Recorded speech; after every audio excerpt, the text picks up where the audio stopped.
Hey guys, so listen, if you have an idea for pretty much anything that you feel you want a website for, and you've been putting it off because you don't know how to get started or you don't know what to do first, I've got an easy solution for you. It's Squarespace, because it couldn't be easier to build a great looking website at all.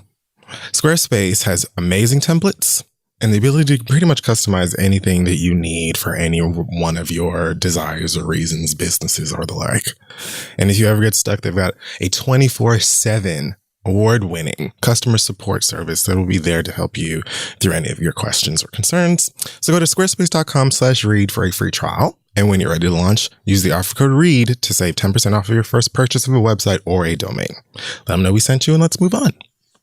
Hey y'all, this episode is also brought to you by Allbirds. Allbirds are the perfect shoes to express your personal style to the fullest. Their simplicity stands out in a good way because there are no logos to distract from the rest of your look, just really clean lines and subtle detailing to create a visually appealing look overall.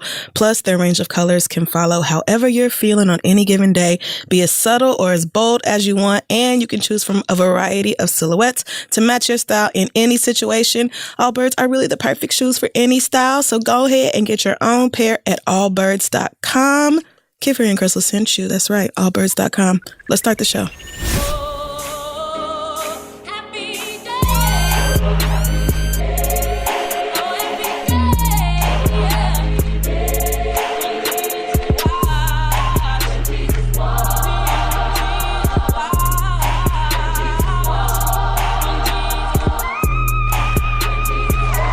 We don't even talk anymore. Wow, I was just listening to this.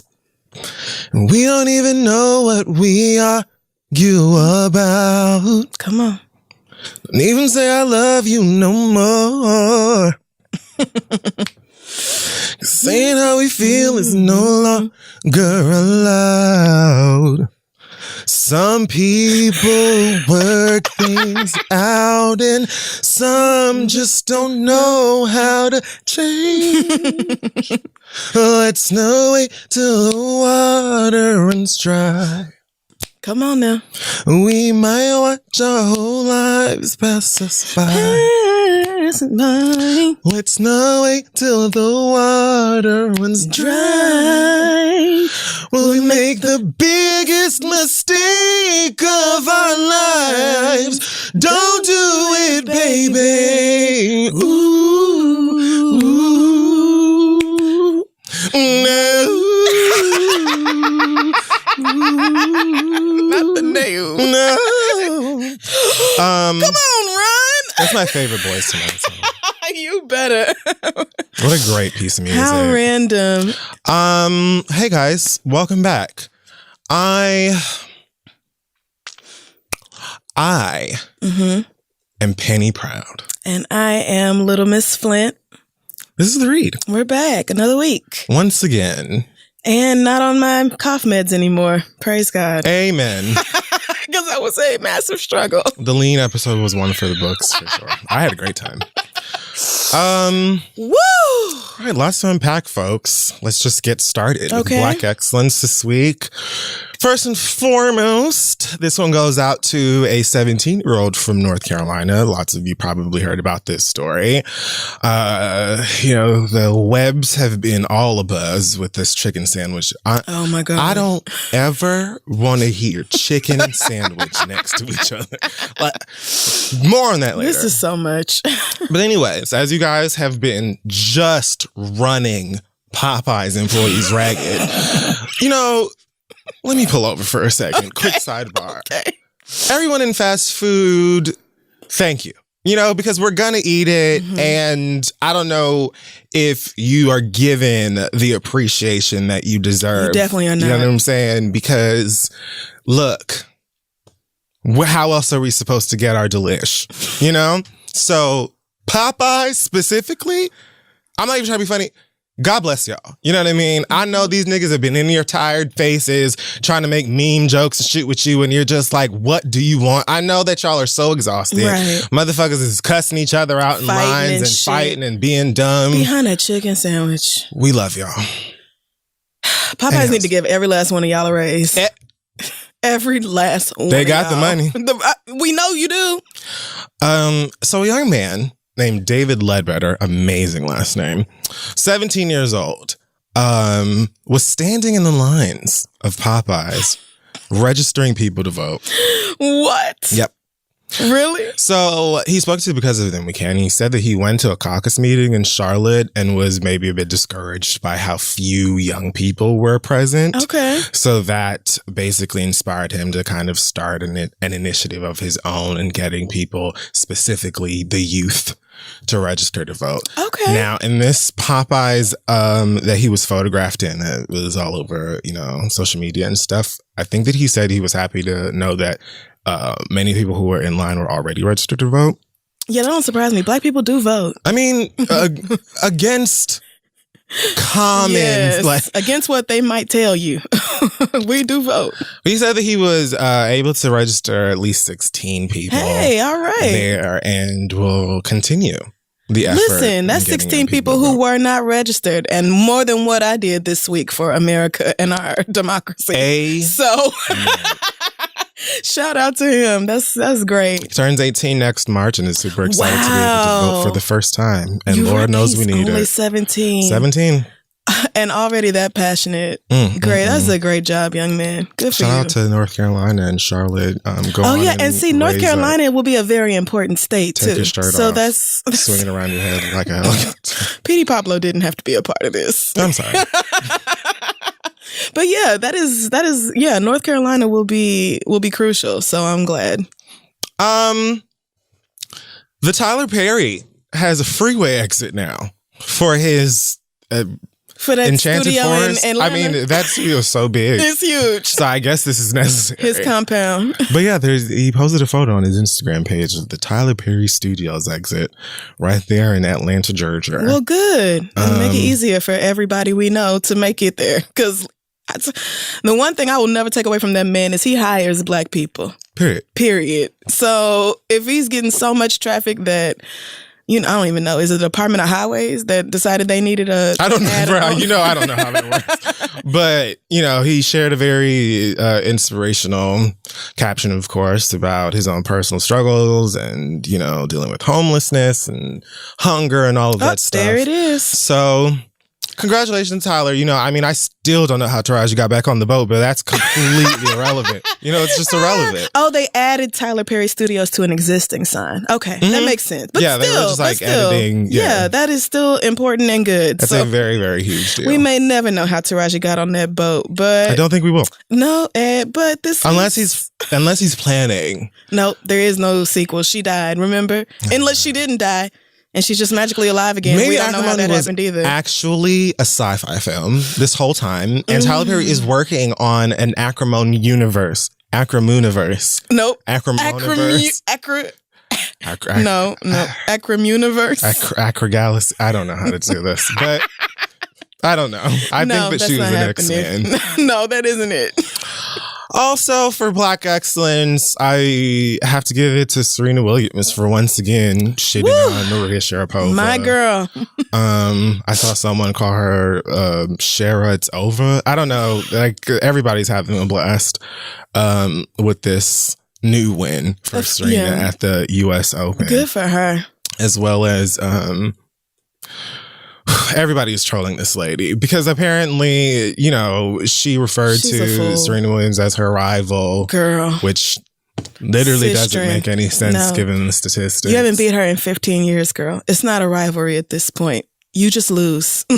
You just lose to her. Period. Like mostly everybody else. So I wish you would stop acting like you are on Serena Williams' level. In all the times y'all have played, you have beat her twice. And she's beat you 14, 15 times? 20. Bitch! Shut the fuck up. That reminds me of that Nigerian newspaper a few years ago that made a play on Maria Sharapova's name and was like, "Shut up! It's over." Yeah, it was something like that. Something like that. That was but girl, seriously, shut the fuck up. You are nowhere near Serena Williams' level at all in nobody's galaxy.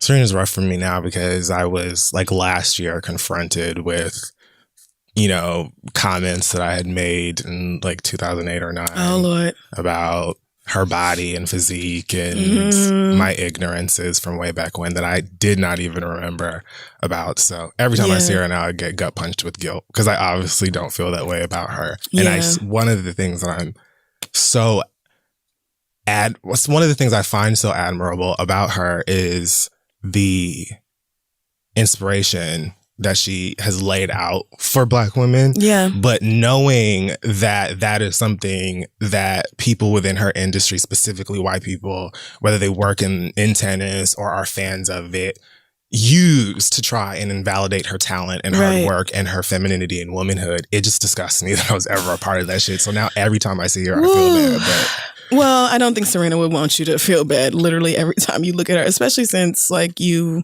obviously are not still in a place where you're ignorant about that kind of thing. You literally live and you learn. Right. It doesn't change the fact that I feel bad. Well, okay. But, you can't beat yourself up for mistakes wherever you apologized and you have more than atoned, I think. So, The point is Serena Williams is perfect. You're welcome to move on and live your life. But yes, Serena Williams is seriously, literally 100% that bitch and always has been. And her husband wearing that Dare shirt was just... Now listen, I fell off the couch. Wow.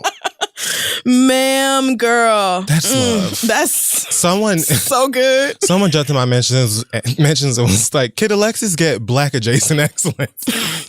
Because this is marriage goals. I mean, perhaps because he wore the shirt on behalf of his Black wife, I'm willing to consider it. But, this is a segment for Negroes. Right. We're not celebrating white people. All right. So pop culture. You know this segment? It's called Hot Tops When a Stranger Bottoms. Lots to talk about. First and foremost, we went to the VMAs. We did. Wasn't that nice of Missy Elliott? I mean, the reason we were there. Yeah, literally the only reason we were there. Further MTV Black was excellence certainly as well. not finna ask us to come at all.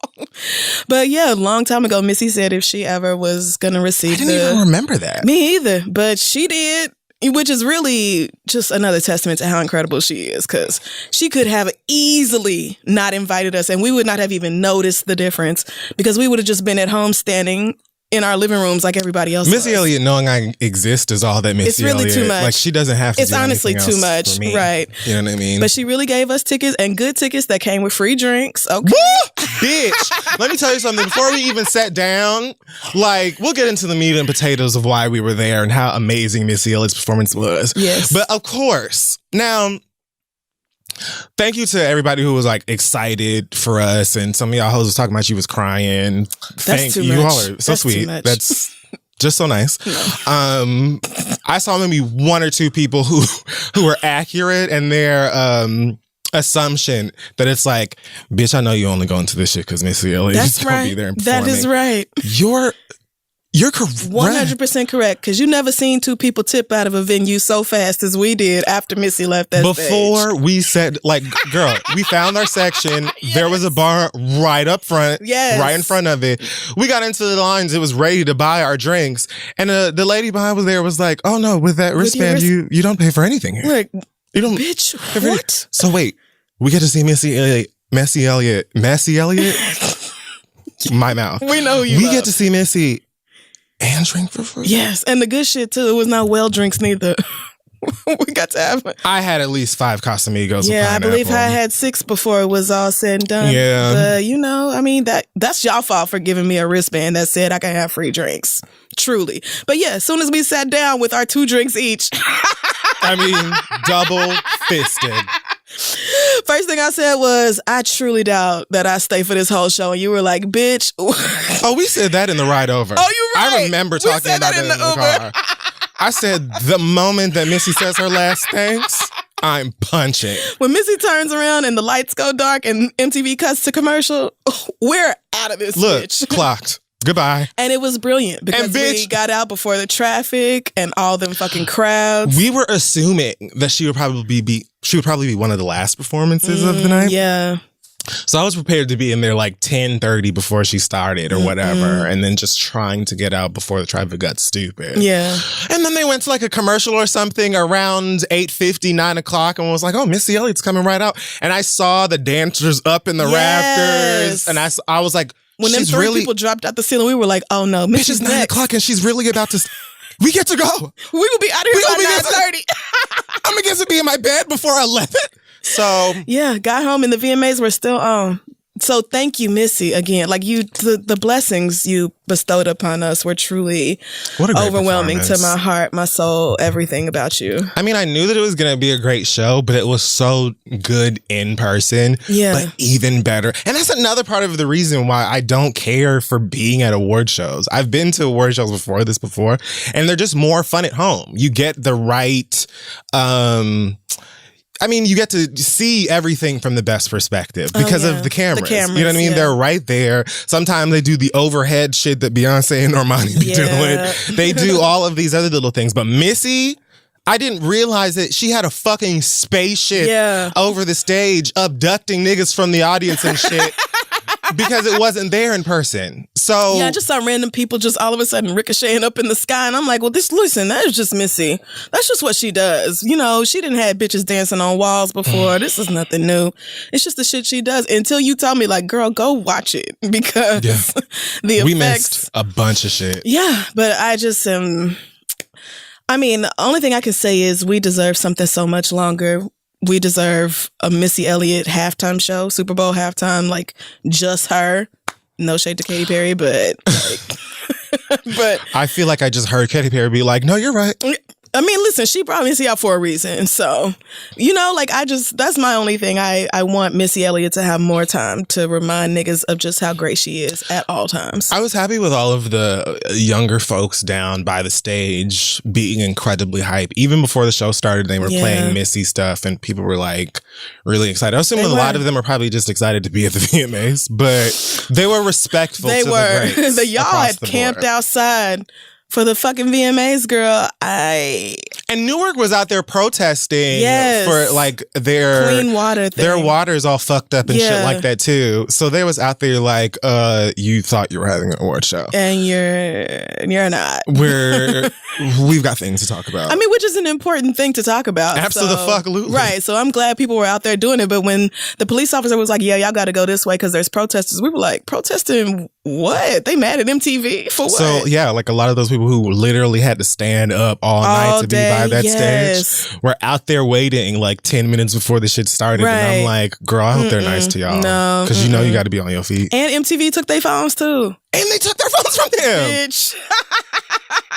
Girl, anyway. But as long as y'all had a good time, because I know I did. Lizzo was great. That big old inflatable ass on stage, and then all her big girl dancers. It was so good. An undeniable talent. You really can't, you just cannot take that away from her. She puts on a damn good show. It makes me want to see her on tour before she's done, before she wraps it up. Because I just know it has to be great. And I love her album, so. Yeah, I love her music, too. But no shade to Normani. I knew she was going to be great, but I just also knew that as soon as Missy Elliott was gone, I was also going to be gone. I really was hoping Normani would have gone on before Missy, because I was leaving regardless when she was done. That was just that. That's why I wanted, you know what I mean? Yeah. And again, I knew that I would probably enjoy the performance more at the crib on YouTube. Right. Versus seeing it in person. Especially because we had to sit through that demon who opened the show. What? I was playing Wordscapes. That's true. You are. And I'm behind I'm only on level 68. I was on Instagram, but they made us sit through whatever the fuck that was. I saw a lot of bullshit on that stage at that point in time. I don't know what the hell that was. Niggas was streaming the Jonas Brothers. I don't know what that was. We literally just did not pay attention. So I don't even remember anything else that happened. Lizzo, Missy, alcohol, bed. That's all I've got. I'm pretty sure that's how the night went. Literally in that order. I hate you. I saw a lot of reality star niggas from Viacom. Oh, yeah. Definitely. That was Definitely did see some girls that Juju's I share a makeup artist with. Yes, Juju is so fine. It's the type of pretty where you look at her and you're actually taken aback a little bit. Where you're like, I actually need to take a moment. Like, as a stranger, I feel like if somebody looked at her nasty across the room, I would hold my arm out in front of her and be like, how dare you? I've got this. I don't know why. She is truly stunning. It's just the type of beauty that makes you wonder how niggas ever play her, or I don't know what her storyline is, but I assume a nigga is doing her dirty because niggas. So that's fair. It just makes you wonder. That girl is just truly beautiful. But yeah, we saw a lot of. You saw the Jersey Shore cast. I didn't even know it was them. Mm-hmm. I only recognized Snooki and barely JWoww. I don't remember if her name is Jennifer. I'm pretty sure it's Jen. Okay. Yeah, I saw them too. JWoww's face looks 5,000% different. But I saw the meatball. I don't know who that guy who was hosting is. Yeah, no, me either. And didn't really care for his... I don't know. Was it a set? Was it jokes? I don't know what it was, but I didn't. I think he was super leaning into the fact that he was Italian and we were in Jersey. And apparently there was also like a Jersey tribute, which probably pissed them protesters off even more. How the goddamn fuck? Naughty by nature and shit and all this goddamn fuck shit. Bitch, we can't even take a bath. Even though the Jersey tribute did look like it was going to be good. Except for, I don't know, y'all just threw Fetty Wap in there because he ain't doing nothing else. But otherwise, the Jersey tribute looked like it would be great. I saw Queen Latifah come down there in that orange suit and was like, yes. Daddy Teeth was looking fine at the VMAs. I think that was her boo with her.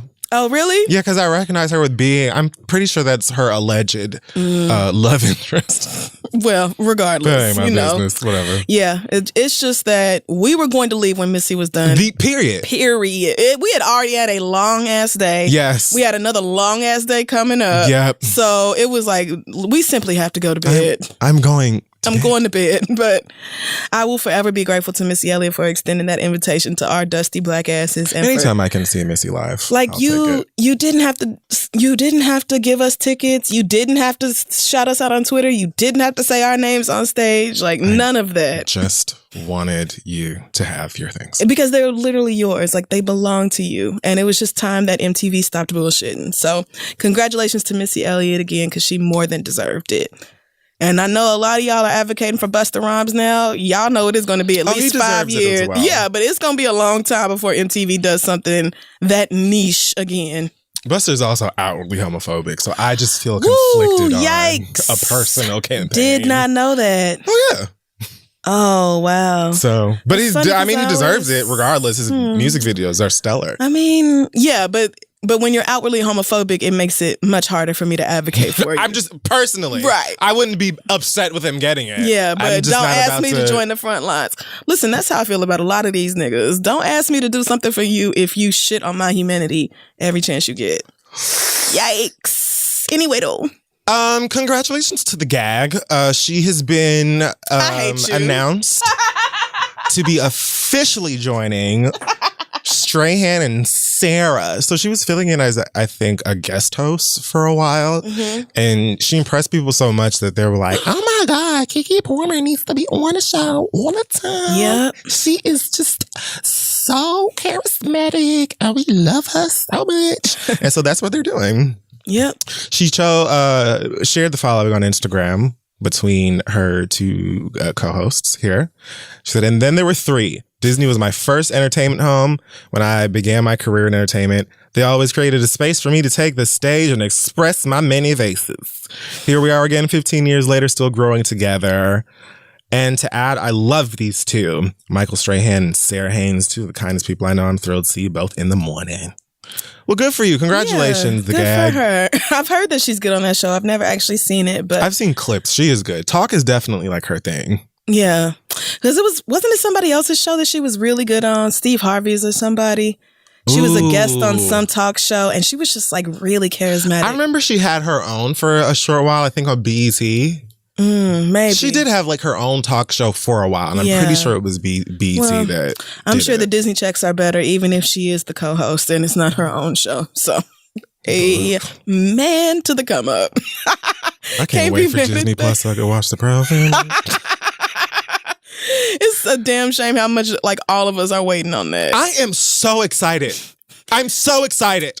Disney Plus looks like a damn good deal too. Like it's like brilliant. They give you so much and you can share your account with like 6 niggas and it's only like $10, $11 a month. I can't wait. The Proud Family, that's the Raven finna be on there. Bitches, they fuck around and drop like So Weird or some like movies. Really classic Disney Channel moments. Anyway, they're getting my fucking money. Was Alex Mack on Disney? Oh no, that was Nickelodeon. Nick. Yeah. I was about to say, I would love to see Alex Mack again. What a shape-shifting icon. I wanted to be that bitch so bad. Bitch, I used to read the Alex Mack books. I used to watch the show. That was my bitch. You were serious about your shit. Absolutely. Power is back on Stars. It had its latest season and final season premiere this past week to many fans. Surprise! The pretty well-known and iconic Power theme song, originally sung by R&B superstar Joe, was changed. Currently being sung by none other than Trey Songz. What? Yep, switched out Joe for Trey Songz. People are pissed. Like, wow. Incensed. I've never heard this theme song before. Oh, you've never heard the Power themes? Oh, okay. No. Well, bitch, you don't watch Power. Of course, what am I Right. talking about? It's pretty classic. Okay. Like, niggas can't wait to sing the theme to Power. Really? That watch Power. They love it. It's Joe featuring 50 Cent, and it's just... God. It's like that kind of theme song that you hear in the car with your tray that runs numbers. No, we're not doing that. And sells bags. Hey, I gotta make it.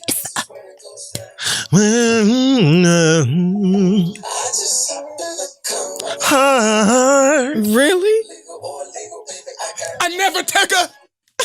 No, I'm cutting it off before we get flagged. It's just, yeah.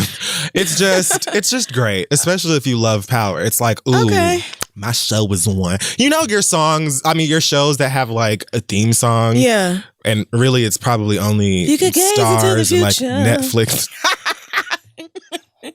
You might think life would be a breeze. I can't handle that. Singing trouble from a distance. Yeah. But it's not that easy. Okay, so yeah, is it niggas just- hate Trey Songz version of it. They're absolutely over it. They have been demanding that 50 Cent and the powers that be change it back to the good God Joe. Why would they change it for the last season? That's so I know, stupid. right? That is really dumb. And for what? I really can't understand what the decision was in changing it. They're already working on several spin-offs and prequels and shit. Like, why not just have Trey Songz sing one of them? You know niggas love this theme song. Right, exactly. I just don't, it literally makes no sense. If it ain't broke. Unless Joe only licensed it for like a certain number of years and this year it was up. Honey, Joe took to Instagram so quick to say thanks to everybody, let me shut nigga. up. That's A not good it percentage then. you niggas didn't even know it was Joe who sang that fucking theme song. You're just pissed that Trey Songz had the nerve to come in. Oh. Trey Songz jumped on there talking about some his feelings hurt, and 50 Cent he want to check for his pain and suffering. You know, Wow. 50 Cent joked about changing it if niggas don't change their attitude, or changing it back if niggas don't change their attitude, which I think he really will be. Like, I'm so behind on Power. I need to catch up. I just hated so many of the characters on that show. Yeah. That I it tried. was like, this show makes me so angry. Everybody I love dies and everybody I hate lives. I can't. Yeah, no. That's So I'm like too a frustrating. season behind, but I just need to catch up because I invested too much time in it. Yeah, I guess you have. And I miss it. Thankfully, I stopped after about 20 minutes of one episode, so I never have to. There's so many niggas that get shot on there. I can't Struggle imagine again. you would enjoy it. Yeah, no. I mean, it just never really seemed like it was for me, but niggas kept raving about it, so. That's good. Okay, well, y'all like it, so. For nigga dramas. Well, listen, that bar is below the earth's sediment, friend. Yikes. So that's not saying a lot, but everybody seemed to really enjoy it. I'm not one to shit on niggas parades, so y'all love it. You know, I like it. That's fine. But I think it's like the first season gets you invested because you are watching it. For many of the characters, it's like, the nerve of this bitch. I don't know what it was, but I just got so attached to these niggas and their gall. yeah. And then before I knew it, I was all in. But like I said, Woo. it tipped me over and poured me out at one point, and I just couldn't take the niggas anymore. I was like, I can't. My blood pressure comes up every week when I Yeah. watch these niggas because everybody I hate is winning. Is the Trey Songz version like drastically different or something? Is it like a whole nother remix, or is it just him singing Joe's It's just song? him singing the song, but we don't want to hear Trey Songz. Like, that's literally all it is. Like, niggas don't want to hear that version of it. And if Trey Songz had sung it from the beginning, maybe nobody would feel away. It's just that everybody is used to Yeah. Well, I mean, Joe's Joe does have the version. superior voice between the two of them. That as well. I'm pretty sure even So, Trey Songz agrees with that. So I would be upset if he didn't. it just really doesn't make sense for them to switch it out for the last fucking It season of the doesn't. show. It's just who made that decision? Was it 50 Cent? He said 50 said Oh he God. said Trey did that as a favor for me, man. And many niggas joked A that favor. Trey probably owed him some money. Oh. He was like, But again, it wasn't a smart business choice. So how was this? I just really don't even understand what sense. Like, it's still not making any sense. Did he give a reason for why he did it? I'm Joe piss guessing him off? somebody in the big rooms up top was like, you know what would really fuck the game up for the final season? no. If we changed the theme around and the girls just never saw it coming. No. And then they just asked Trey Songz to come in here because he'd be at the tycoon party throwing money at bitches or whatever, I guess. Okay. And so that's how that happens. But again, niggas have openly talked about how much they enjoy hearing that theme song seasons ago. Yeah. So I don't get it. Yeah, but I don't either. I also won't be shocked if they change it back. It's just, it defies all logic, but okay. I'm not in charge of nothing going on over there with regard to that show. So job. y'all enjoy. Meek Mill is off probation after a 12-year battle with the legal system in Pennsylvania. I'm sorry for saying that. I don't know what the fuck be wrong with me, y'all. This nigga literally been dealing with this fucking case since he was 20. He is 32. Wow. Oh, wow. Damn. So, Woo, shit. many of y'all may have been a bit familiar with this case and all of the bullshit they've been going through, and people on his legal team accusing judges and Oh, yeah. prosecutors for being biased. It was a lot of messy shit It about was that black judge that came out. A lot of Yeah. messiness involved in this case. There was. a lot of bullshit involved Yep. in this case. So apparently they overturned the conviction on his gun and drug charges. He pled guilty to a misdemeanor gun charge, I believe. And case is And that's closed. that. Well, Now- I mean, probably something that should have happened a long ass A fucking very- time ago, but better late than never, I guess. I feel like this must be a huge relief for him to not have this constant worry of like a legal battle on your neck, and just anytime you might even slip up a little fucking bit, knowing that they might toss your ass back into jail for no good reason. Because that's literally what they were doing. Right, Like, exactly. oh, you're smoking Black and Milds? Yeah, how dare you? Prison. Wasn't he popping wheelies or something on a dirt bike? The nigga and was that's like what- riding ATVs Yeah. around Philly like Philly niggas do. Yeah, And they were exactly. like, he's. jail. I've seen him do that in a music video. Like, that's what they do. That's just their culture. And there's so many black people who have the same story, where they got locked up or in trouble on some dumb shit or some young shit, and then the legal system just never leaves them alone. It's just on their fucking Yep. spine about it. It's like once you get in forever. there, once you get in the database for some shit, it's like they are on your ass. And a lot of these motherfuckers, I think, really take glee in mentally breaking black people. Yeah, they do. They want us gone. They want to exterminate us so bad. Extinct. They really do. Meek spoke to a crowd outside of the courthouse and said, I know y'all probably got family members in jail or people going through the same thing as me, and I will continue to do what I do with the reform movement and help the people that help me. So good for you, sir. Strip club wings for all. And nigga, you better get teleportation powers or something for this fuck shit. Like, nigga, anytime anybody even look like they got bad vibes, just Get the hell out. comic books would say BAMF. And you just That's right. And teleport your ass home. just disappears into thin air. Yes, get like that. Nobody has the time. But good for you. There's like a free Meek docu-series or something on, Oh, is that I a wanna say Jay-Z thing? Amazon Prime now. I don't know if Jay-Z is involved with that, but he might be. I've heard it's good, but I haven't watched it yet. It's like on my watch list next to. Oh, yep. There it is right there Fleabag on and- Amazon Prime. Yep. And there's a Wu-Tang show on Hulu, I think now. What? Yeah, and that shit was casted excellently. Are you serious? Them niggas look just like who they playing. Wow. Okay. So some baby news. Congratulations are in order for some people. Well, congratulations to Ray J and Princess Love, who are expecting their second baby together. I did not know that. Yes, they are. First of all, Melody, their first baby. So cute. Wow. They did that. Yeah. It's weird that she looks exactly like Princess and Sonia at the same time. Isn't it crazy how babies do that? Like, babies just be taking whatever from wherever they feel like it. Yeah, but she is just such a doll. She's so fucking so cute. So yeah, they're expecting their second baby. Ray J posted baby number 2 on the way. Melody Love Norwood, you're about to be a big sister. # God is the greatest. And Miss Princess is like big pregnant at this point. Oh, is she? Yeah, I don't know how to guesstimate months or whatever, but I would say, yeah. Okay. Maybe before the end of the year. I don't know math. I mean, if she's that big, then probably so. But you do start showing earlier with your subsequent pregnancies, and she might be having multiple. Who knows? I've heard that before.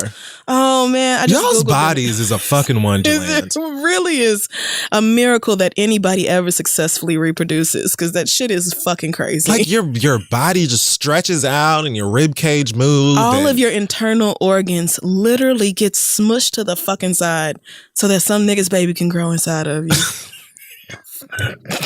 Insanity is what it is. It's like programmed to do it. It don't make no sense. Wow. But this is so cute. Good for them. Apparently Chris Brown is also expecting another baby, a baby boy. We briefly talked about this on the show as well. His ex-girlfriend, Amika Harris, is allegedly expecting a baby boy to show up sometime in the fall. Here's the thing. Okay. She's still posting on Instagram, does not look pregnant. Of course, these could be old photos. Right. Could be. Anything's possible. Yeah. But folks are confused. Like that one girl, that city girl, until she said she was pregnant, like I don't think she really posted anything where people thought she was, you know, like these people be having vaults worth of photos and videos in their camera roll. That's so true. Who knows? If she is, young lady, Amika Harris, according to Instagram, blazing with Cherokee blood. I hope that you have a healthy pregnancy and labor. Mm-hmm. And that would be ideal. And all of the following. And nice clothes and juice. And I hope Chris Brown is, you know, a great father to your child. Yes. Well, he is allegedly great with her. They are allegedly getting along just fine.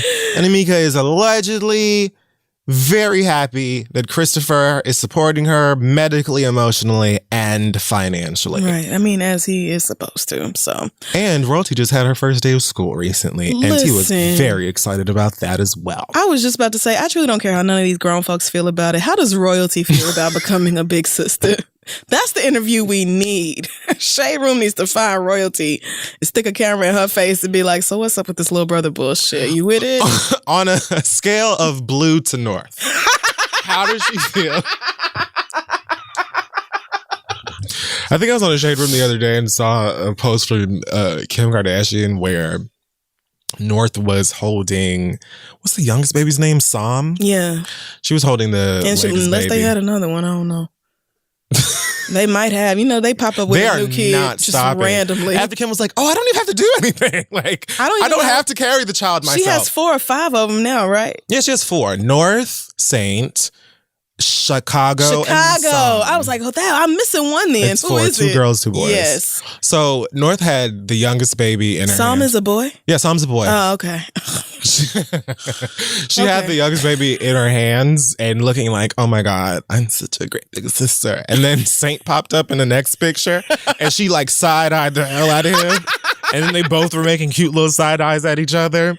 I live. That reminds me of when Saint was first born, she went around, you know, doing interviews and stuff and was talking about how North was really not here for that nigga at She don't want him in her room. Like, get him out, she don't mommy. Want him Girls next to her mama only. or daddy. I don't like him. Meanwhile, Blue Ivy was like, make way for my successors. I need to get started with training these hoes up in the way they should go. So let's just make sure everything is laid out, Bisaye and your husband. Like, let's just get things together right now for my children. Finally. Thank you. Someone to carry my bags. I just, somebody for me to mold into what I need. I love it, though. I mean, I guess I love it for them. You know, y'all have as many kids as you can afford. And they can afford unlimited children, clearly, because I didn't even know they were expecting that Psalm one. It just showed up out of nowhere. And they very, like, casually just be like, oh, yeah, it's another one coming. Yeah. I mean, I don't actually give a shit. It just really shocked the hell out of me. That's probably, their kids are probably the best or nicest thing I have to say about them because they're absolutely gorgeous. Oh, yeah, I don't have nothing there's never anything against the children. There's never... They're literally great. We might think your parents are absolute dumbasses, shitheads, airheads, whatever. But the kids, I can't say nothing bad about them. I know people in my personal life that I could say the same thing about. Oh, for real. And then parents love to be like, ever since the baby was born, y'all act like I don't matter. No, we're just saying your baby's cuter than you and has less of an attitude. And gets on my nerves way less. I don't even love kids. That's it, girl. Saying something, huh? Speaking of kids and affording them, Future. Oh my God, I hate you. Future's going through it with one of his latest baby moms. He had another one? How many kids is this now? Mother of his 6th child. Wow. I think he apparently even has 7. I don't even think she's the last baby Holy mama, God. but I might be wrong. But he's arguing with baby mama number 6. Well, not really arguing with her, but wants her to shut the fuck up. She's apparently opened a paternity case in Florida family court. Well, she wants Nevadius to pay his child support. She wants the court to name him as the father legally. Mm-hmm. She also wants a retroactive support. Yeah. And she wants that nigga to pay her hospital bills. I'm not hearing anything unreasonable yet. I was waiting on it, but not yet. So then she went on Instagram after, I guess, getting criticism and shared the following iOS press. This is more like an iOS thesis or... Oh, no. It's lengthy. When you hosts start doing multiple paragraphs, I check right on out. Oh, there's about 6 or 7 IG live pages. Man. And justifying yourself to these messy ass, thirsty ass niggas for what? They don't care. People are only in your shit because you are Future's baby mama. That is it, and that is all. Baby. I bet Future one of them niggas who thought that by not signing the birth certificate, he was going to get out of having to be financially responsible for I feel like Future's been through this enough times to know that shit ain't that gonna is work. Not true, sir. I can't even. A simple DNA test will clear that right on up. I don't know.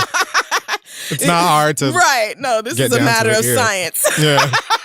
So, and yes, you will have to pay that child support once the court determines that this is your child. I mean, that's just how it works. There's no. They don't care if you ever sign the birth certificate. They don't care if you ever acknowledge her mama in any way. Just be like, I don't care if you hate that bitch. Really, it's none of my business. You get it done. You made this baby, and therefore you must provide for it. Try condoms. Condoms, Rose. That. Condoms, Rose. Condoms. How mortifying. Eliza Rain said the following about her child's dad. Okay. On her IG. Thought Eliza Rain was the baby's name, but all right. Let me look her up. Eliza. She said, bottom line. And I love that it's like, I guess it's almost like an intro. The bottom line is almost like an intro graphic. You see how it's it's like she's really giving. She did some formatting here. A think piece. She did. Yeah. She put some effort into this. I'm not mad. She's got vision. She says, bottom line, he came back around, we got cool, hashed out the past, he made promises, then disappeared again. Mm-hmm. I'm not running no nigga down to do what he's supposed to do. So I finally decided to let the courts chase him instead. Regardless of how she got here, she's here. So stop making excuses and justifying a grown man abandoning an innocent child. Last but not least, since y'all making him the victim, if only y'all saw these messages in my phone, you'd be surprised I didn't file 3 months ago. TBH, I really think he did this and forced my hand to make me look bad like this is what I had planned the whole time. I tried so many times to make things right with him for the sake of Lil Mama. I didn't want courts involved. It's like I know this lady. Yeah. I've never been into that. I was raised on the courts for police assholes. I don't What does that mean? I feel like there's a typo in there or a mistake. I was raised in and out of juvie. Oh. I love that juvie is capitalized, so it kind of seems like Juvenile the rapper. Oh. I don't want to see a courtroom either, but at this point, it is what it is. Ooh, fonts get a little smaller. This child looks like Future. Have you seen her photo? I think he has strong genetics. He absolutely does, because this picture right here. Oh, her name is Rain as well. She's so cute. That's so cute. Okay. As far as me allegedly, quote, trying to secure the bag, I lost over $100K having my little angel, lost wages, and spent a great chunk of my savings having to... Why did you have to make the font so small, bitch? I got astigmatism. Haven't been able to work since I was 5 months pregnant. Closed down my physical location of one of my business because I didn't have reliable help to fill in my absence. Sold one of my cars that I worked hard to pay cash for. I was even wearing press-on nails at some point. That's my favorite part of this. And I want you to know I literally only kept reading to get to that. Like, y'all, I was so destitute. This is I was in Sally's looking for some Lee press-on nails. I could not even get my acrylics no more, y'all. It was bad. A UPN thing to say. It just invoked Kim Parker or oh, man, this tells me so much about this girl.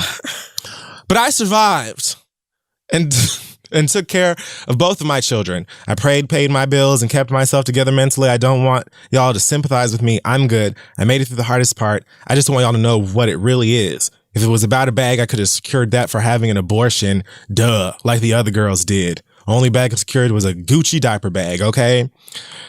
And then she talks about all of the things she had before this, and... I mean, everybody knows a baby is a bigger bag than an abortion, girl. So that dog won't hunt. But also, like, you could have just not, because like I already said, these niggas don't actually care about your life, your circumstances, your situation, none of that. People are going to talk simply because you're associated with Future. Like, that's it. So you did all this for what? I'm going to jump past all of this to the end, and it says he's clearly the problem, not the kids or the mothers. He goes around making promises and babies, then disrespects you and disappears. Future has allegedly already reached out to the court, not to pay his support, but to get her to shut the fuck up.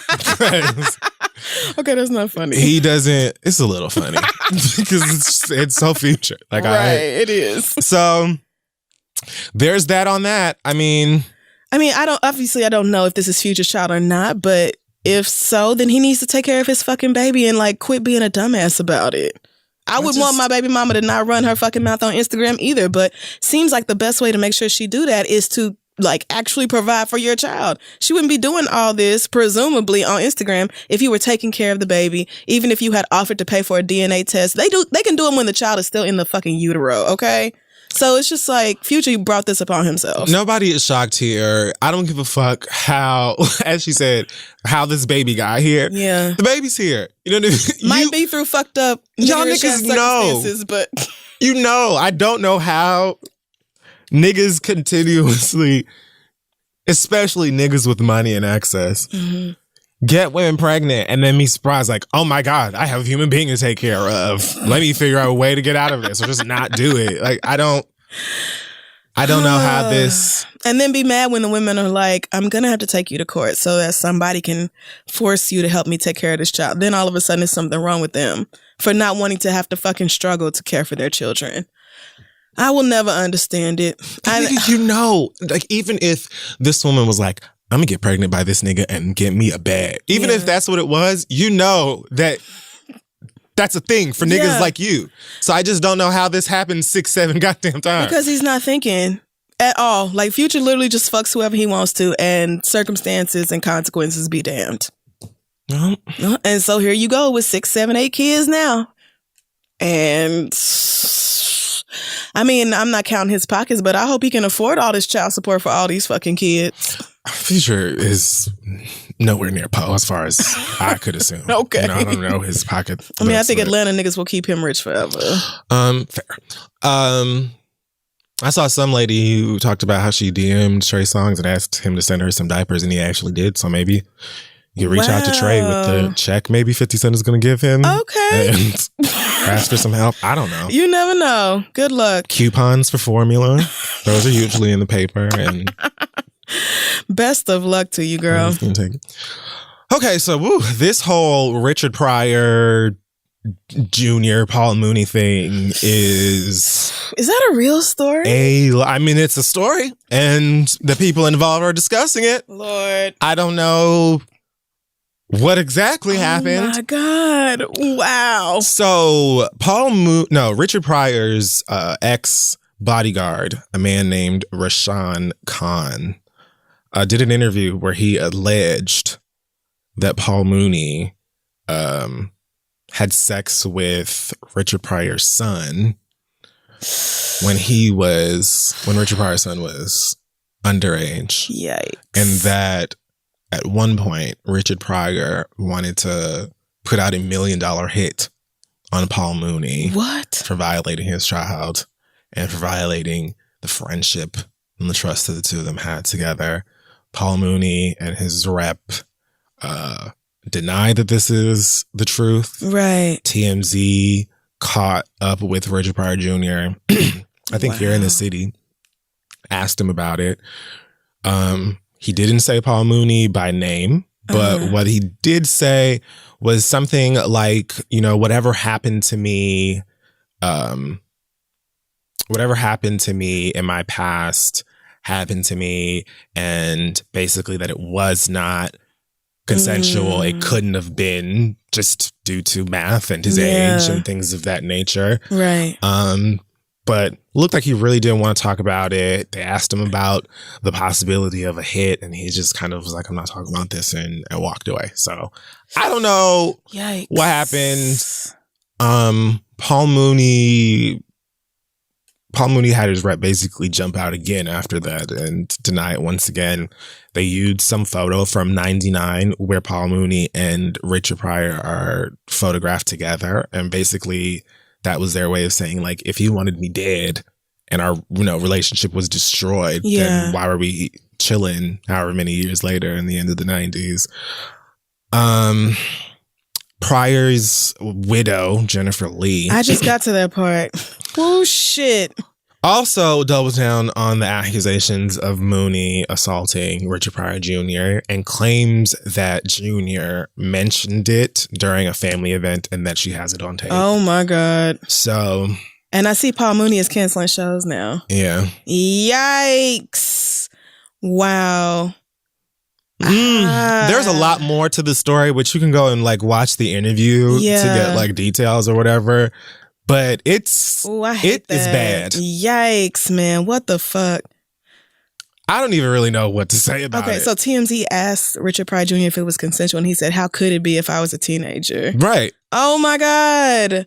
Wow. I don't know why I just would have never thought that of Paul Mooney. I mean, people definitely thought that Paul Mooney was gay. There have been rumors about Paul Mooney being gay for years. I mean, but preying on children. Completely different. That is something else entirely. I don't give a damn who you fuck as long as they grown and consenting. So, the fact that they're not grown and therefore cannot consent is a huge problem. Wow. If the widow has that on tape, I mean, that's it, wouldn't it be? I mean, you would think, because I just don't understand why. I don't understand why anybody would lie about that. I really don't. I don't get, especially because it seems like it's just now coming. Who even fucking leaked it? There was no leak. This man was doing an interview and he just talked about it because he has a book coming out. And I guess he goes into the dark side of working with a comic, everybody know Richard Pryor, dealt with demons his former and things like that. Bodyguard. Yeah. Okay. And he even mentions how he believed when Richard Sr. Initially talked about taking Paul Mooney off of the planet that he was high at the time. Right. But then he says he later asked him if he remembered talking about, killing this nigga. And he said that he did. And he really did want to do it. Well, yeah, I can definitely understand that. So. He also said that he later spoke to Richard Jr. and told him about it. And Richard broke down in tears because he didn't even know that his dad knew about it at the time. Right. These are all the Bodyguard's allegations. Yeah. Paul Mooney is an icon and one of the funniest comics to me, but I hate this. Yeah, exactly.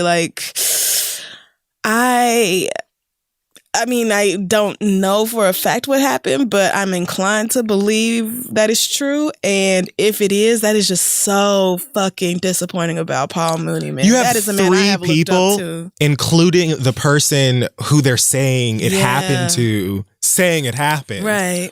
So it obviously does not look good. Right. But and you can say, no, it wasn't me all you want to, but I knowing how sexuality works specifically, like, it's just, this is fucked up. There are a lot of I don't even know how to address this. Like, it's just I can't. Yeah, I just feel like disgusted and disappointed don't even begin to touch. They don't. How I feel about this situation. Like, Paul Mooney has made me crack up all my life. He's so great when it comes to comedy. He's a great comic. Yeah, but he is. But this is the type of thing that will make you change your view of somebody entirely.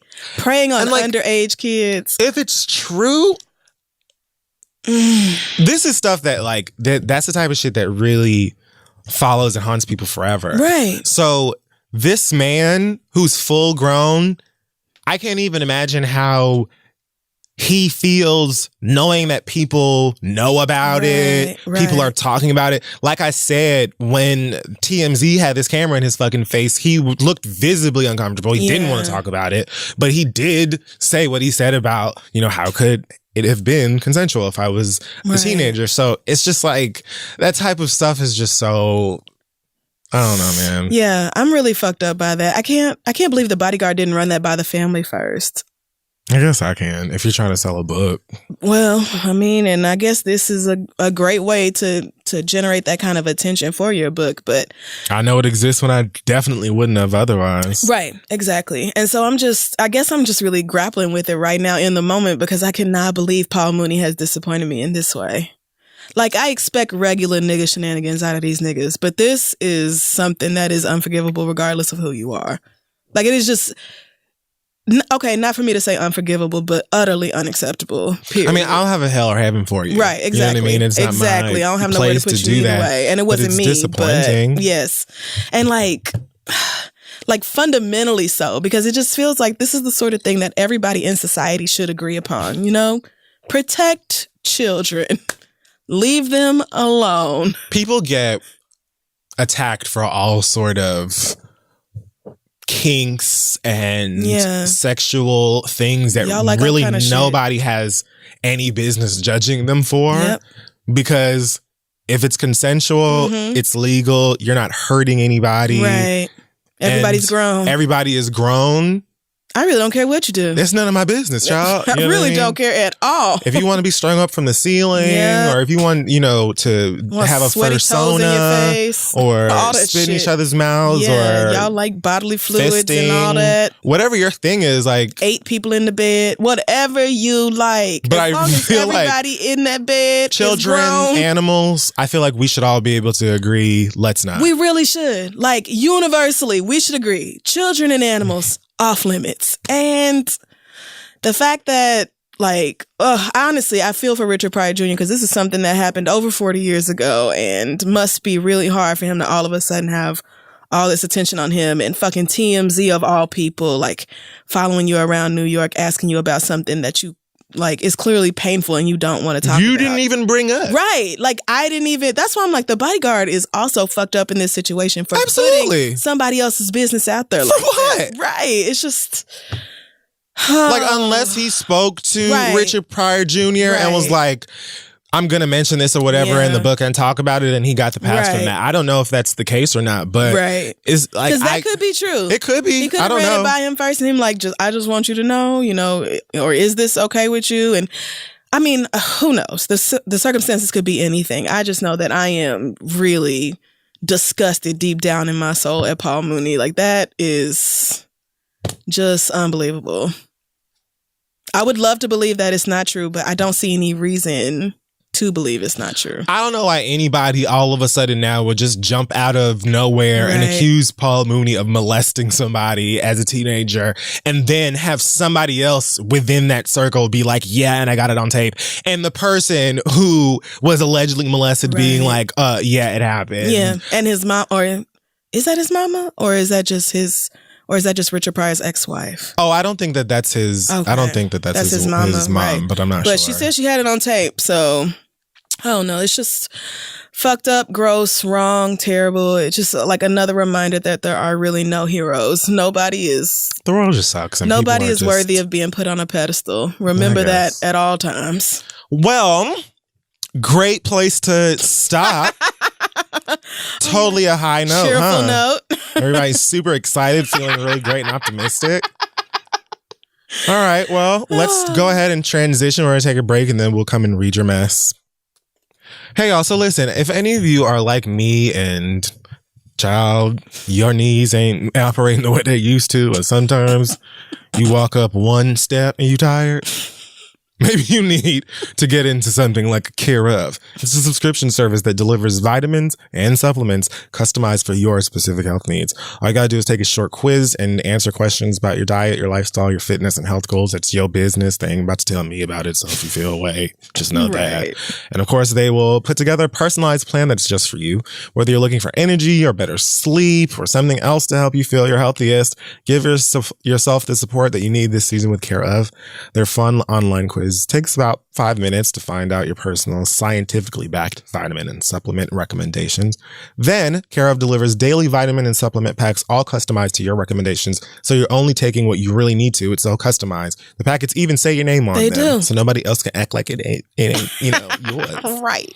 They also offer protein powders, available in individual on-the-go packets for you gym girls. Yeah. Personalized to your fitness goals and dietary preferences.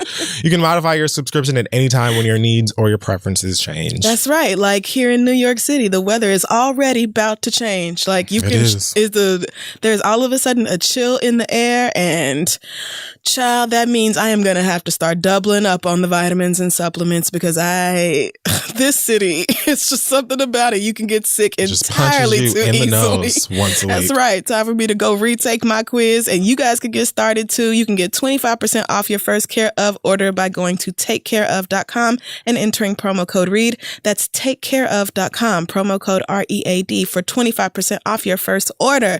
Let them know we sent you. Let's get back to the show. Well, we're back. It's time to read some of your letters. I don't know what that comment. What is that? Manic. Like there's something wrong with me. Send your questions to asktheread@gmail.com. We may read them aloud on the show. I don't know if we answered this already, but somebody wanted to know if you're watching Legion season 3. Don't even know what that means. Legion is a very great show on FX based on a Marvel property, and I'm still in the middle of season 2. Okay. So I have not caught up on what I believe is supposed to be the last season. But it's a very great show, very trippy. Love to watch it high. Oh, okay. Is that type of show? Yeah. Well, I don't think that you would enjoy it. I was about to say, doesn't really sound like it's for me, but it's almost like an X-Men side story. Okay. You definitely know the X-Men are. So it's like about Professor Xavier's son, but it really has no ties to the X-Men. So that must be why she put is there anything you would give up in order to have like a X-Men power or something like that? Is that the question? No. Well, I mean, it was something in there, but I already accidentally exited out of the email. Okay. So I can't find it anymore. But fair. Okay. Anyway, my bad. Let's move on to the questions this week. First one comes from Kevin. You just had to think of one? I did. Okay.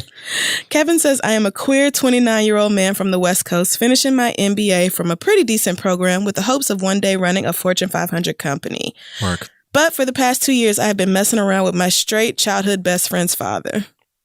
Okay. Since we were in middle school, my best friend's parents have been divorced, and his father has been living his life as an out gay man. So while his sexuality is no surprise, the fact that I'm keeping my best friend's dad's dick wet would definitely be one. By no means is this relationship romantic. It is business only. I give up the ass and he gives up the cash. Oh my God. And while I have morals, I also have bills. And the extra cash has been helpful to me as I have worked to maintain all my bills while going to school full time. Your straight nigga best friend's dad is your sugar dad? Here's where the story gets weird. Y'all are sugar brothers? Gross.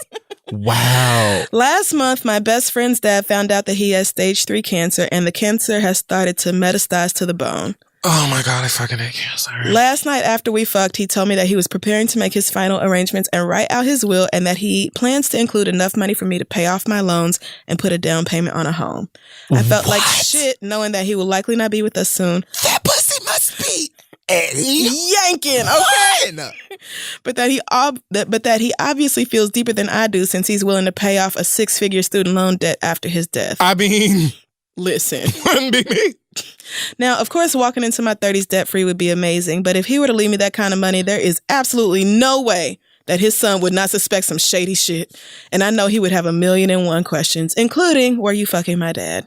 So my question is, should I tell my sugar daddy that I do not want to be in the will? Oh, you know he's your sugar daddy. Okay, yeah, great. You said it. That's you great. Claim it. You know it. Yeah. Because I will have no way of explaining why he would leave me so much money. But if I tell his dad not to include me in the will, am I fucking myself over? Should I ask him to give me the money before he passes? Would that also be perceived? Bitch, are you fucking serious, bitch? Thank you for all the advice you could give. No! Please make up a name for me. Oh, I did, Kevin. I made up a name for you. She is. What? Carisha could never. Listen. You a different kind of bitch. Like, wow. Kevin said, help me to not be an asshole, but to also still finesse this old man out of his money. Did he say anything about discussing with the friend? Not one word about actually telling his friend what he's been up to. Oh, you an old dark-sided asshole. Wow, sis. Okay, well, here we are. I agree with you that you should not be in this will. At all. Especially since you're clearly not willing to talk about this with your best friend. Your best friend. So he wants to know, should he tell the nigga not to give him no money? Yep. Or tell him to give him the money outside of the will? Yeah. And I feel like there was a third one. No, that's it. Should I not take the money or get the money outside the will? Yes, right.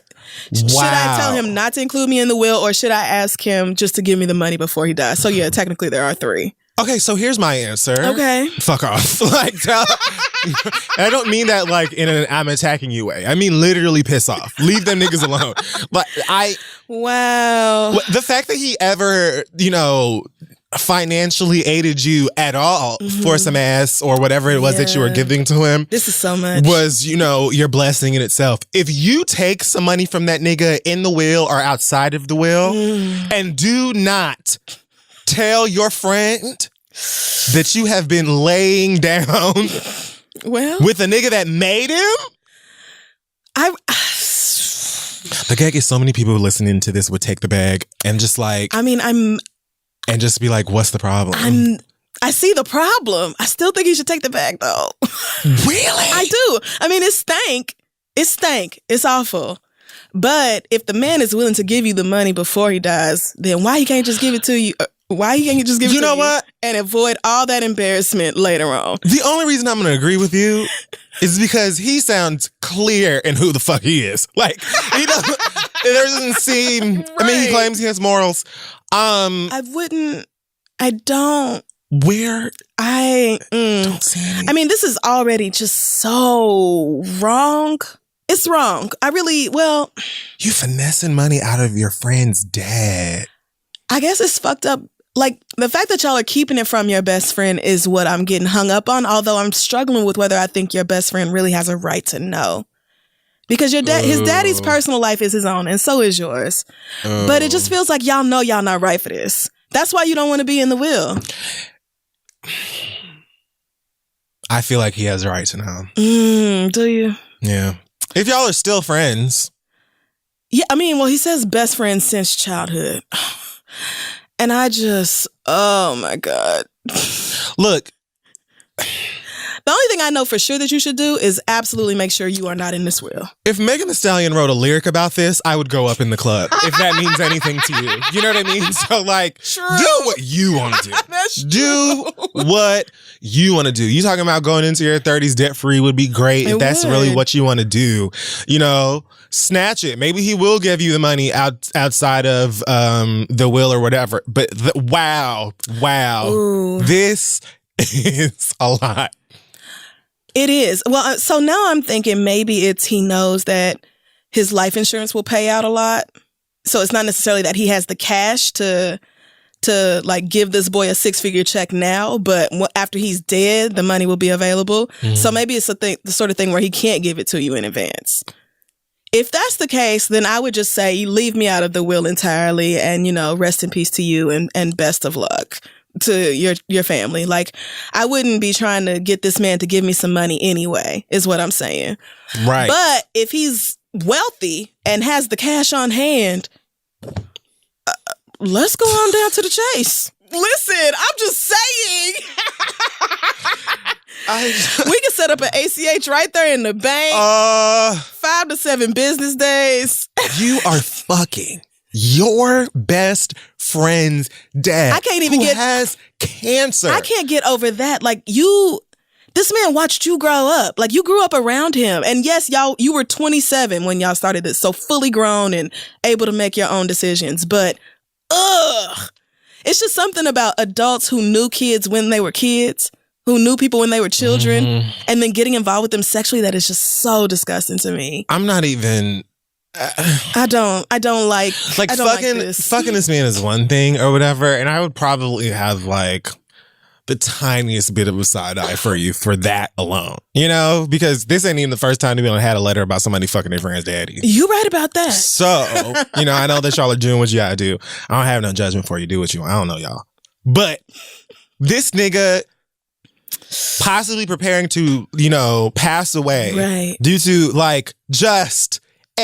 When I tell you, I fucking despise, like, if I just want cancer to take human form, even if it's just for a day, so I can beat its ass. I hate cancer. Yeah. So the fact that you're like, I really want this bag, but I don't want my friend to know that I've been fucking his sick daddy. So should I see if I could get the bag? Like, my God. No. If you want that money or whatever, let that nigga give it to you through the will. Right. And deal with the consequences of your actions. Because even if that nigga don't ever want to be your friend anymore, I guess he's still going to be debt-free in your 30s. Well, and it seems like that's all that matters. And he mentioned here towards the end that the best friend's daddy swears up and down that he is not leaving his son any money. What? Right. Now, he didn't go into that at all. But if you get 6 figures and your best friend gets nothing, y'all are not going to be friends no more. I'm just telling you that right now. This is too much. Kidding me. This might be one of the cases where y'all lie to me about these letters just to see if we read it on the show. I was considering that maybe like. Because y'all do that sometimes. It really pisses me off. But on the off chance that this is real, I just want you to know, this will not be your best friend no more if you are in the will and he is not. Period. I don't think that he cares about that. Well, then there's something wrong with you. Then there's doubly something wrong with you. He didn't even talk about the friend. He just wants to know if he should get the bag in the will or not. Well, he said he feels like... If you take that's not even because of the son. If you take a half pence from this nigga and he doesn't give his son any money... Sir, Kevin, this is just wrong. Y'all a whole different breed. Y'all. No pun intended. Y'all are on some, oh my God. Y'all are on some other shit though, for real. If he has the cash, I would get it from him now, but I agree that you should not be in this will. Listen, that's what Megan Thee Stallion would say, dude. Megan would say, put my name on that account because when I need money, I ain't trying to wait. And that includes waiting until you die. Did she say something about your mama not bringing your daddy to the mall? Listen, because she know he be choosing. Y'all have been taking your trifling. hot girl, hot boy summers very seriously. This is incredibly trifling. Yeah. But you're going to do what you want to do. And I feel like we addressed every angle of this. Right. So good. Best of luck to you. Wow. I mean, you've had the best luck possible already. I mean, yeah. you fucking and getting paid for it, that's the life. It's the life. All right. I'm not even over, I'm not even mad at finessing a nigga for a bag. Yeah. No, me either. I'm mad at you finessing your best friend's your daddy. best friend's father. Even a dying nigga. I ain't have no problem with that either. But your best friend's daddy, that's where I draw the line. That is where I draw the fucking line. That is just wrong. What else? Like, I can't. Kevin, good luck. Oh, all right. Next question comes from Faith, who says, I was just listening to Light the Blunt where you guys were talking about cultural appropriation. And I was browsing Twitter the other day when I saw some Black Americans trying to get carnival costumes to wear to Halloween celebrations in America. In your opinion, is this cultural appropriation? I'm from the Caribbean, and playing mas has varied meanings in the different Caribbean islands it's hosted in. It's deeply rooted in history and tradition. And I personally feel as though to wear the costume as a Halloween costume without any kind of understanding of the different festivals, but just because you find the colors pretty is appropriation. However, lots of commenters seem to think that we in the Caribbean are freaking out for nothing. Any thoughts? Love the show, Faith. I agree with you, homegirl. I do too. Like, just because we're all Black doesn't mean we all have the same culture. And it's one thing to want to go. It's called playing mas, right? Playing mas. I think so. I hope I'm not mispronouncing it. It's one thing to want to go do it because every time I see Rihanna in one of them outfits, I want to go be a part of that. Right. And it looks like a great time. But you can literally just go to carnival. Right. That's the thing. Like, I would go, first of all, or like, and ideally go with somebody from one of those islands. So it's like I'm being invited to participate in it. But to then turn around and be like, oh, I'm wearing it for Halloween just because it's real cute. It's like, bitch, but no ma'am. No ma'am. Like, this means something. We would mince Hannah and Sarah to bits. Sure would. And if it were them. And have. Yes. For that, we read them every year around like September 20th, just in preparation because we know they're about to be dressed up like, not to mention Coachella. Native Americans. Yes, they love putting headdresses on, kimonos and shit like that. I don't see how this is different. We have to come for their asses again. So it's really not. Like, I think because we share a race, people are like, oh, it doesn't really matter. But we really are of two different cultures, and there is a whole lot of meaning behind those costumes that you don't know nothing about, and you literally just putting it on because you want to be sexy for Halloween. And like, girl, no, that is the exact same reason white people pull they dumb shit. And if it's not okay for them, it's not okay for you. Like, if you don't have no connection to that culture, then don't put on they shit as it's a fucking costume. I hate seeing Black people of different cultures beefing with each other. Me too. Their cultures. And I hate the social media diaspora wars. I hate the Africans versus Black Americans. I hate the Africans versus Africans. Right. Oh, well, that as well. Because I've never seen such draggings as what they do to one another, especially behind that rice. But anyway. I mean, they're all so good to me. But I don't have a dog in that fight, so I just be letting them go. But I do feel like, across cultures, we should be able to have that basic respect for one another. Yes. And I feel like it's lacking on a lot of sides. Like, it's lacking from Black Americans. It's lacking from Africans. It's lacking from the Caribbean. Yes. It's lacking on a lot. Like, we just don't have that basic respect. Well, not we all, but a lot of us assume that our culture is superior, or that our experience was superior, or, whatever. We get into this fight behind who had it worse and who is valid and legit and who isn't. And it's just like, I want us to all focus on taking over and throwing down the white man. Truly should be our biggest goal. But like, if we could just have a basic respect for the fact that Black people are different across the world and do things differently and celebrate in different ways, like, that would just go such a long way. Some of y'all just found out that Afro-Latino people exist like 2 years ago. Facts. You did. Cardi B really fucked your whole mind up. You had to go look it up. So I'm not mad. I'm not mad because you come to stuff when you come to it, but it's just a basic respect for other cultures. Just Black people of other open. cultures. Yes. It's not gonna hurt. I know you want to wear the costume. It is really cute, girl. It's pretty. Go to Carnival. They're everywhere. Like, you don't even have to go to the Caribbean. You go to Miami, nigga. They got Carnival in like fucking Dallas. See? They're everywhere. You have so many places even within the States. I think they do it here. You can just put it on and go and join the festivities. It would be lovely if you also took the time to understand the meaning and the history behind it, because there are so many people, like, specifically to this. Yeah. that really just do want to do it because they think that it's pretty. But that comes along with so many misconceptions about it and why it exists and women and all of this other stuff. Yeah. So yeah, it would be great if you also would take the time to listen to people who actually have had this as a part of their culture since way before they were born and their parents were born or whatever. But if you want to participate in the carnival festivities and all of that stuff, you literally can go and do it. You don't have to wear somebody's culture as a Halloween. Right. And you can... There are endless Halloween possibilities. So many. Oh man, you could dress up as anything.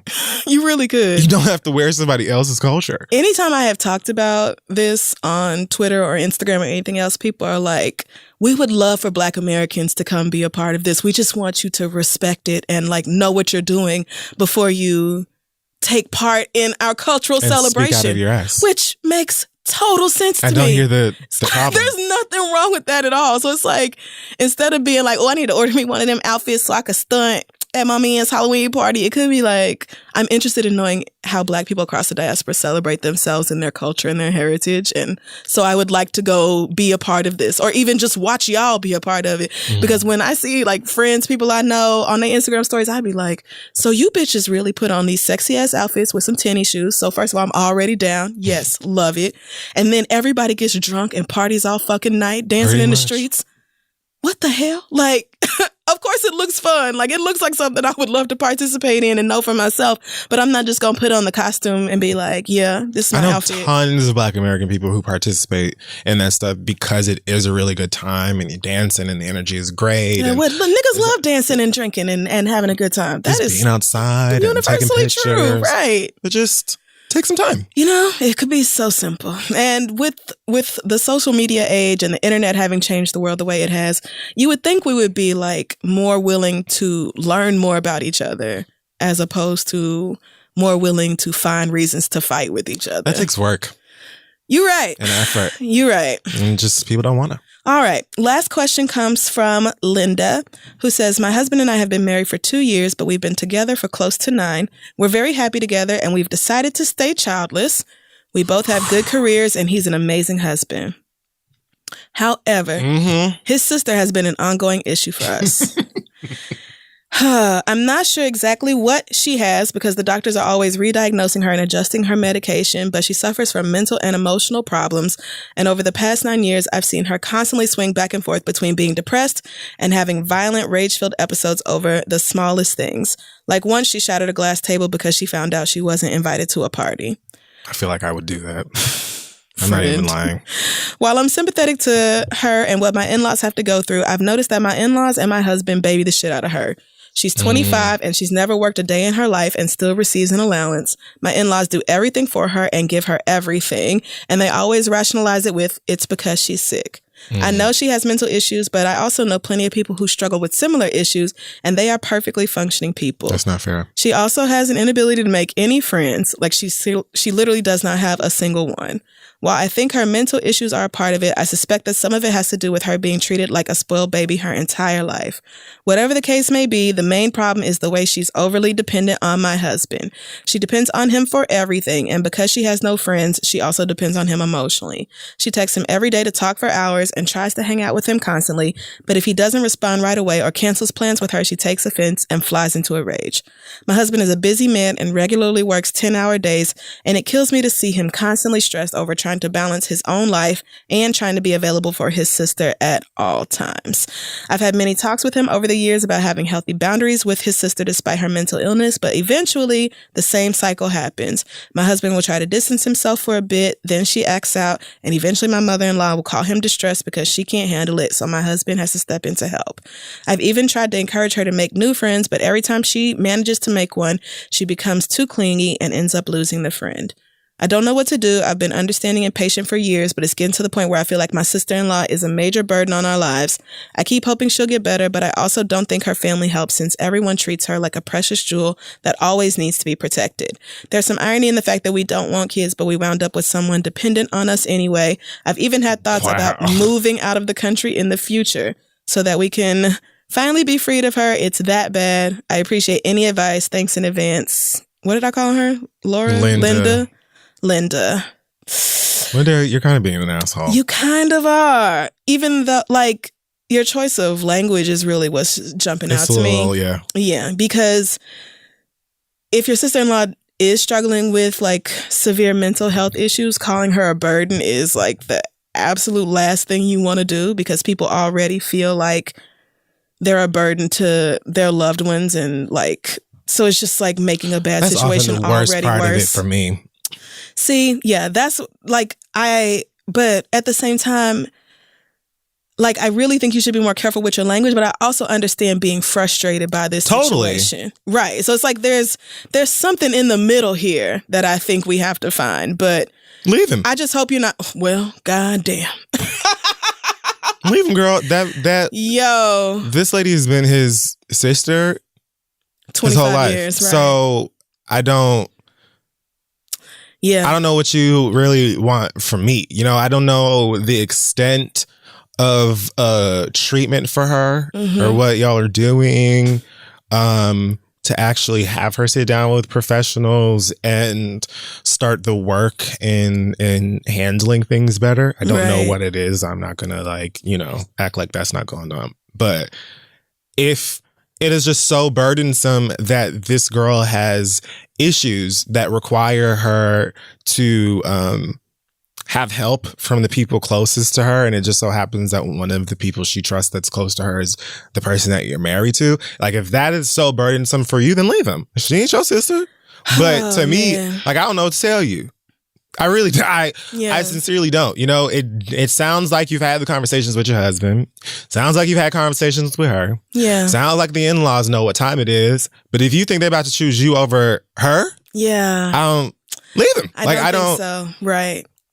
Yeah. And I know y'all have been together almost 9 years. So you're like, you know, this man is perfect. My relationship is perfect. Like, there's no reason. What would for you me suggest to leave, in a situation like this where she stays? No, this is what I'm saying. I really don't know what else to do, because the thing is, you can't make a grown person do nothing. And you have stated your feelings to your husband and to your in-laws. You cannot make them construct boundaries that you approve of.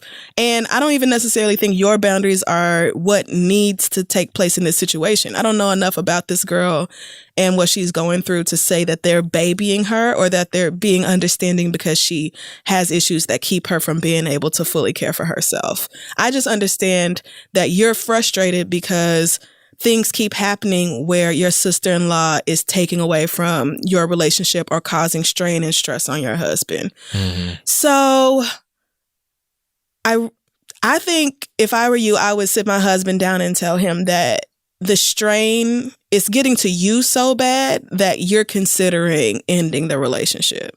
That you have these thoughts of fleeing the country or some type of shit just because you can't handle it anymore. I think it's a great suggestion. I think that's what you need to do, because maybe once he understands that you are that frustrated with it, maybe something will happen. Maybe y'all can go to couples counseling. I don't really know, but I agree with Kid Fury. You're ridiculous if you think they're going to choose you over this girl, like their actual family member.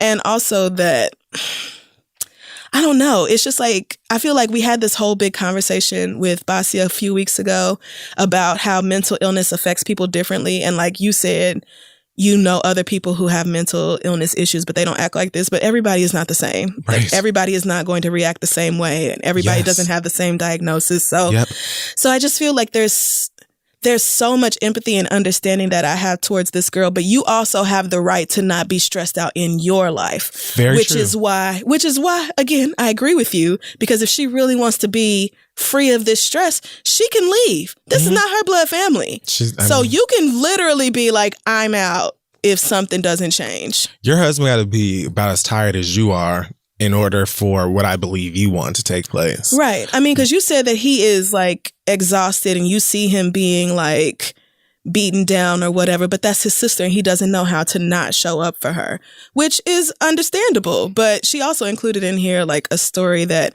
when they were on their honeymoon, he spent 3 hours talking to his sister on the phone because she was just so mad that he was away. Like, she just could not stand the fact that he was out of town, and she just flew into a rage about it, which lets me know that she's dealing with something that she's not trying to piss you off or get on your nerves or stress you out. She's having an irrational reaction to something because of her mental illness issues. And so that's the trickiness about having those types of struggles mentally and emotionally, is because, like I say, it's hard for people. I think that like human beings can only really empathize within the bounds of their own understanding. Yes. You know what I mean? And I think that sometimes, even like what you're saying about having or knowing other people who struggle from mental illness, but they don't behave that way, it's not necessarily fair to make certain assumptions or actions because of somebody's mental issues or emotional issues or crisis because of just what you believe is going on, or how you believe it should be handled, or how you believe a person with those types of issues or situations should handle it. There's really not much that you can do if you don't have that understanding besides just empathize for this person as a human being and want the best for them. But like you're saying, it doesn't mean that you don't deserve to have peace and, you know, happiness within your own relationship and home. Yeah. But girl, if you've exhausted all options like it sounds like you have, right, I don't know what else to do besides not be in a relationship or deal with it. Yeah. I mean, truly, because it's not that you have issues with your boundaries with her. It's not that she's hitting you up constantly and all this. It's more that you're married to her brother. And so you just witness it, or you have to deal with the fallout after his sister does something. And that being tired and frustrated is more than understandable. And so I really think you could probably benefit a lot from a therapist. Even if you don't go with your husband, just having somebody that you can talk to and be like, I love my husband down. Like, I don't want to leave him, but I'm really struggling with handling his sister. And, you know, and I assume you want to be compassionate about the issue. Like, maybe you let your frustration write this email, but I'm assuming you want to be compassionate to your sister-in-law. You don't actually say these things to her face. It doesn't sound like she doesn't. Right. And all that sort of thing. So maybe a therapist can truly help you cope with this in a way that doesn't stress you out so much. And maybe give you a better understanding of what it is that she's going through as well. Or that. And I would recommend reading Bossy's book, I'm Telling the Truth, But I'm Lying, because not saying that this is exactly the same story, but a lot of the behaviors they describe are very similar, and it helped me have a greater understanding and empathy for people who struggle with mental illness in a way that I do not. Mm-hmm. And it might help you do the exact same thing. So, but yeah, therapy and open and honest communication with your husband, I think, is going to be your only way to handle this. But if he's like, listen, that's my sister, and when it comes down to it, I'm going to answer the phone, then you have to decide whether you're going to deal with that or not. You can either check out emotionally and be like, all right, I'm not going to let your stress and your frustrations bother me no more, or you're going to leave. Like, you get to make that decision, and can't nobody be mad at you for making that decision. You deserve to maintain the peace in your own life as well. That's facts. So, I mean, if any of y'all listening have better advice, I'd love that, because I feel like I might be missing something, but I don't know. I mean, maybe, because there's a million different perspectives and we're only two people, but that's true. I think we handled this in a thoughtful way. I mean, girl, I did the best I could. Right. I mean, like, you can't, this woman is clearly struggling. So it's like, you really have to decide for yourself what you're going to do. And I think therapy can help save this situation. But if not, you can go and be guilt-free about going. All right. I agree. That wraps up the questions this week. Send yours to AskTheRead@Jolme. It's a brand new service. Mm-hmm. You guys never heard of it. AskTheRead@Jolme.com. We'll be right back. Hey, y'all. So listen, if you're selling anything online from your big fancy business, sometimes it can be a real pain in the behind to get your orders out of the door and to your customers on time. It's a lot. It's expensive, and this is why you should use ShipStation.com, because it's the fastest, easiest, and most affordable way to manage and ship your orders. We've used ShipStation, or better yet, Alex has used ShipStation to send y'all the Read merch and things like that. Thank you for that, by the way. And ShipStation helps you get your orders out quickly as well, save money on shipping costs, and keep your customers happy. No matter what it is that you're selling or where, but whether it's Amazon or Etsy or your own website, ShipStation brings all your orders into one simple interface that can be managed from any device, even your cell phone. So if you're a real on-the-go girl, you can still handle your business. And ShipStation works with all of the major carriers, including USPS, FedEx, UPS, and even Amazon Fulfillment, so you can compare and choose the best one. That's right, all the girls. Right now, you can try ShipStation free for 60 days when you use promo code READ. There's absolutely no risk. You can start your free trial without even entering your credit card info. Just go to ShipStation.com, click the mic at the top of the homepage, and type in READ. Again, that's ShipStation.com, promo code READ. With ShipStation, you can make ship happen. All right, let's move on. Perhaps you want to create a website for something that you're passionate about. Maybe you just want to post photos of different Lizzo looks or, poems about all of the niggas that tried you. Whatever it might be, Squarespace can make it easy to get that thing off the ground. All right. And they've got amazing templates by some of the best designers that you could find and the ability to customize pretty much anything you want on the website with just a couple of clicks. They've got a powerful e-commerce functionality that lets you sell anything online, again, for you on the go selling girls. And analytics will help your site grow in real time, catch on to your stats and all of that. Plus, you don't have to worry about doing a whole bunch of other hullabaloo to get your mobile site optimized. It's ready right out of the box, and there's nothing that you ever have to patch or upgrade. Buying domains is incredibly simple, and you'll get the help that you need because Squarespace has a 24/7 award-winning customer support line. They empower millions of people from all walks of life to turn great ideas into something real. That's true. I actually logged into our Squarespace account for the first time in like 2 years recently because I thought I might want to update that website. It's a little out of date. Other things. And it was still incredibly easy to use. Nothing had changed as far as that was concerned. Great. So, thank you, Squarespace, for continuing to make it easy. Head to squarespace.com/read for your free trial. And when you're ready to launch, use offer code READ to save 10% off your first purchase of a website or domain. Again, that's squarespace.com/read. Offer code READ. Let them know Kid Fury and Crystal sent you. Now let's wrap up the show. Okay, it's time now for the read. It is. Okay, so I have a long read. Okay. And I'm saying that because maybe it'll be the opposite of what happens when I say I have a short.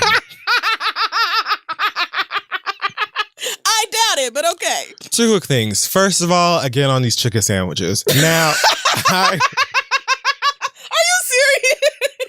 serious? First of all, wow, y'all niggas are making me tired. I don't even really have a problem with niggas that are just like enjoying chicken because I enjoy chicken. And I don't even really have such a problem with the jokes and memes. Some of y'all really just aren't funny, but a lot of them really are. A lot of the Popeyes, Chick-fil-A side-by-side ones are really good. It has been so funny. A lot of other chicken jokes have been, honestly, most of them except for like the actual restaurants getting involved online have been pretty fun. The niggas I have a problem with, and I feel like I read y'all for the same thing on different topics, are all of you fake woke, one eye open ass niggas trying to talk about, well, if you niggas would do blankety blank the way that you do for Popeyes, then the black man would be much better off. Shut up. Like, what? If you niggas would support black businesses the way that you support Popeyes, if you niggas would vote the way that you be there for Popeyes, if you niggas would support black men the way that you be. First of all, okay. Girls. A, shut the fuck up. B, the thing that really fucking boils my Milo is the fact that about 98% of you niggas who be saying this dumb shit aren't doing what the fuck you be talking about either. You just want to sound intellectual and poetic and fucking shit, and you sound dumb. Niggas like chicken. Fuck. That's just what time it is. Niggas was going to Popeyes whether they had sandwiches or not. Bitch, you just got a 2-piece yesterday. Now you on here talking about, if you niggas would just... If you don't take that fucking soapbox ass, fake ass, Spike Lee joint ass bullshit on somewhere to somebody who actually gives a fuck. You niggas do this every time niggas collectively get excited about something. Like these same niggas can't have a chicken sandwich in one hand and common sense in the other. What the fuck? Damn it. Let niggas have a good time. Even I done rolled my eyes at some of this goddamn chicken sandwich talk because we about first of all, Popeyes ain't even got no sandwiches left. Right, they all gone. You niggas ate them all. Every one of them. That is a craziest shit I ever heard. I seen one of these fucking niggas talk about, somebody made one, this is the owner of Popeye's Chicken, a white woman. Oh, Lord. Just so you know, she been using this black woman to say, love that chicken for Popeyes, and you've been paying her all this money. And Nobody thought Chicken Annie was the CEO of Popeyes. Nobody thought that. Thought that lady ran Popeyes. Literally no thought one. That. That lady probably don't even eat Popeyes. Do you think Flo runs progressive too? Like, what the fuck? You niggas are dumb. Furthermore, I would love to see your statements because I know, like, what are you talking about? You mean to tell me that you don't spend your money at nothing white owned? Because even niggas, like, I know it. Now, listen, I know it's plenty of niggas, you know what I'm saying, that go out of their way to support as many black businesses as they can. And that is what they should do. I myself even try to support black businesses as often as I can. Mm-hmm. Sometimes, nigga, you ain't got no choice but to give the white man some money. That's true. I give the white man money quarterly. That's fact. For him to kill me with. So, niggas can't have a chicken sandwich? Shut up. Especially because everybody knows if there's like a real good local black-owned spot that has bomb-ass food, chicken sandwiches or anything else, niggas be in there. It's not like people don't support good-ass food in their own hometowns. Like, Popeyes is a national chain, girl. Of course, it's going to have a bigger reaction because they have about 800 more restaurants than your favorite restaurant up the fucking block. Nigga, what are you talking about? Many black neighborhoods, if not most, have at least one black-owned restaurant specifically that has lines outside of it daily. I can take you to 4 different spots on the north side of Tulsa alone that have the best barbecue of your life. We can go to Pryor. It's literally in Miami. Niggas are out there barbecuing in literally a grassy lot. There is not 1, 2, 3, or 4 walls. Them niggas are out there grilling, and you will get the best fucking ribs, chicken, potato salad you ever had in your life. Shit. I'm talking about lines down the block. That's right. Them niggas ain't paying rent nowhere. They're in the grass. All the time. Okay, I don't know a fucking franchise or none of these other big white restaurants that can lay that. Okay, I don't want to hear it. If niggas want some and the thing about it again that pisses me off is it's not even about the chicken. I haven't even had one of them sandwiches. They're good. I haven't even tried because I'm sure they're delicious. It's not a secret to me that really are good. Chicken between 2 slices of bread is yummy. Like, I'm not. Though. It's hitting. So I have not taken time out of my day yet to stand around and wait for one of those sandwiches. I feel like I could guess what it tastes like. Good. Yeah, it is good. However, it's not even the fact that it's the sandwiches. It's just you niggas who use the opportunity anytime black people are just enjoying themselves to try and attack them and say, oh, well, this is the reason the black community can't go nowhere because y'all are doing blankety blankety blank. What? Shut up. I'd love to see the last time you gave back.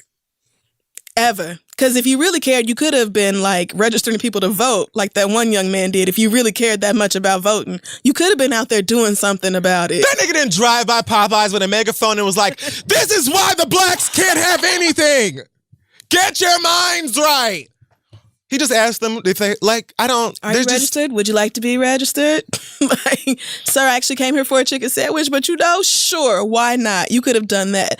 And also, all you niggas taking photos of these Popeyes workers who are tired and fed up. Nigga. There was some lady who was like clearly on her break, sitting outside with her head down. Like, I saw that. And I know you niggas have run these people ragged. I know y'all have. I've seen videos, multiple videos of niggas fighting in a Popeyes restaurant behind these chicken sandwiches. Aaron Magruder can't come back fast enough. This is, y'all... He done already covered this. Y'all are just right. There's already an episode about this. What is wrong with you niggas? But taking pictures of these people who are already underpaid and overworked and using them as your little shitty ass fucking memes. If y'all don't quit disrespecting somebody's mama, auntie, grandma, and act like you got some goddamn sense, eat your fucking food and go home. Everything is not cute and meant for retweets and likes and visibility and virality on the fucking internet. Like, respect people as human fucking beings, dog. That is just disgusting. Get some scruples. I wish y'all would just stop. I'm so glad you brought up Popeyes because I was going to mention that anyway. So I'm going to pass the read as well, though. Okay, amen. Pass the read like we used to. So I don't know if this is clearly not the name your mama gave you, but maybe it's something that you go by. I'm just gonna read it. The subject of this read says, "To the bum ass stud I sacrificed hot girl summer for." Oh no! I haven't read all of it yet, but I can't. I feel for her already. It's also not even that long. My sis. Okay, so she starts by saying she loves us, and because of us, she's in therapy. And then she says, "But anywho, back to this bitch." So in all caps, it starts with, "You bum ass bitch. All summer, I basically carried your ass from catching that charge. Yeah, my fault for loving hood niggas. Yep. In which got you fired from your job to losing your spot and having to live from house to house. And in your car, which I fucking helped pay the loan on. Oh, no. I got you to start wearing organic pads that clearly helped with the pain of your cycles. Oh, my God. I was there when you cried about your alcoholic, thieving ass mama hurting your soft ass feelings. When you caught the charge and you cried because you were scared to go to prison and thought that you threw your life away, I was there. Oh, no. When you confessed to being a sneak dickin' ass stud, I kept your secret.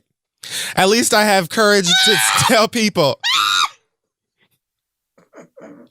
At least I have courage to tell people I'm bi, you cowardly asshole. I stayed faithful when all your fine ass stud brothers wanted to fuck. Oh, that's where you really fucked up. I mean, damn, God sis. You damn, really girl. held it down. Oh, no. I stayed faithful when my ex with a big dick and his shit together came back into my life and wanted a second chance. While all my friends were out partying and doing bald-headed hoe shit, I stayed at home. And for what? All for you to leave me for some stale bundle weave wearing 3 kids, 2 baby daddy having fake nails, $9 an hour job, basic bitch mentality asshole. I know it's Ain't nothing wrong with, listen, you make your money the way you can. Oh, I Okay? mean, That is what it is. Sis. Then have the audacity, the damn nerve to break up with me over text. Girl. I hope she cheats on you with her plethora of bum-ass baby daddies and fucks you with a sick dick. No, that's not nice. That is not nice. With the utmost sincerity, it says Lady X. I mean, I honestly feel like even if she knows he was that, you don't care. Because it sounds like you just want to fight at this point. I mean, sis, why exactly did you do all this for this nigga? Why exactly did you do all this for this nigga? I mean, rode and died. You wasn't having a hot girl summer at all. You wasn't listening to Megan at all. Megan would have never told you to spend your money on a nigga. First of all, sistren. No, girl. P.S. though, while all my friends were out partying and doing bald-headed hoe shit and I stayed at home is in all caps. Like that part really pissed her off. Right, because she probably had to watch them on their Instagram stories, turning the fuck up in throwing the club, it back, driving the boat, all that shit. And she's here with your ungrateful ass. How dare you? Girl, I just don't know. Sis, this was a self-drag. Because why did you do this? The dick could not have been that good. Now she got small problems, big moves. I don't know what that is. It's a Young M.A. reference. Oh, okay. Well, all right. Anyway, though. Thanks for that read, Lady X. I mean, now's a good time to call up your studs' friends. They still go through that. Like, right? I doubt that's changed. They will still fuck. Listen. She probably don't already have her fun. You should threaten her with, well, no, you shouldn't. You should not talk to this girl no more. You should just go ahead and take your L's, right? Because you collected a huge satchel of L's here. So you should just go ahead and keep those to yourself and move about your business the way you will. And for what it's worth, she probably will cheat on this nigga with her bum ass baby. That's true. Probably will. Yeah. So, but the fact that you did all that. Wow. Anyway. Catching charges. It's just a great reminder to these straight girls out here that it's not really any better on this side. Like, I feel like it is better, but not always, and not universally for damn sure. Yes. Certainly not. If you could find a stud who has her shit together and she's like ready, they're out there. Yeah, there's more of them than niggas. But there are young MAs as well. No, there are plenty of them out here. Young MA just bought her lady friend a beautiful necklace. Okay. For her birthday. That is so nice. I'm obviously being sarcastic. Oh, okay. I didn't know if you did it or not. Because listen, they'll spend money, but they'll also. I mean, let me not speculate on that girl. Exactly. They'll spend money, but they'll cheat on you and disrespect you as well. So there's a whole lot of studs that are like that. They have a nigga mentality and they love perpetuating those stereotypes, and you might just end up with one of those. But girl, the fact that you was paying this bitch's I'm good friends with a lot of them. You got a sweet heat to hang out with them. They ain't cheating on me, bitch. They bring their wives down there and blatantly disrespecting them. And they come to me, hey, boo. Hey, oh, girl. You ain't cheating on me, sis. You, girl. Okay. Yeah, you know that nigga cheating on you. I don't even know why you here. Well, you know what? I bet you won't waste another summer chasing behind some nigga. I bet Not you won't do again. that. Well, this week I was going to talk about the Popeyes thing and how y'all have been disrespecting these people's restaurants, but more importantly, disrespecting people who are just working to pay their goddamn bills. Couldn't give a fuck about these sandwiches if they tried. Exactly. So that, and then did you hear about this white woman in Oklahoma City? I feel like I did. Tell me this. I know I did. What is it? So, she compared her black co-host to a gorilla. Oh, I did hear this. So they were doing a segment about the Oklahoma City Zoo, and a gorilla like poked up on the camera or whatever, and she was talking about the gorilla on camera and then said something like, you know, he was fascinated by the camera. And then the black man said, yeah, he's definitely ready for his close-up. And then the white man goes, he kind of looks like you. So, of course, the brother was like, yeah. You know, like, that's an awkward situation to be in, period, regardless. But the very next day, she came back on TV in Oklahoma City and had her full white woman tears in effect. She cried? You know she did. From the very beginning. The other anchor was like, and now a very special message from, you know, Jessica and Kevin or whatever, something like that. Yes. And then, well, he didn't say that. Some other white woman. Yeah. And then they threw it to this white girl, whoever said it, Alex. And she was like, I am sitting here today right now and I am so full of shame and I love you so much. I would never hurt your feelings on purpose. Jason, you are one of my best friends and I just know that I have offended you and I have offended the community and I am just so I will give this to the white woman. She seemed to genuinely be sorry. Okay. She did. She seemed to genuinely be sorry. My thing is, how goddamn white do you have to be to not know that comparing black people to monkeys is wrong? Like, I know it's Oklahoma, and so it's very possible that you have been insulated by whiteness your entire life. But you presumably went to college and there were black people in at least some of your journalism classes. Like, I just don't understand how you have made it this far in life and do not know, as a professional journalist who is on air every day, that there are, first of all, stereotypes about different races, and secondly, that they can be extremely harmful and inappropriate and disrespectful and rude and every other goddamn thing. And then to not, like, I just really don't see how you were in a place where you said that aloud to another person. Like, you looked dead at a black man, talking to a black man about a monkey and made that comment and did not think nothing of it till you got dragged the fuck out on the internet. How did you even get to that place, Alex? Make it make sense.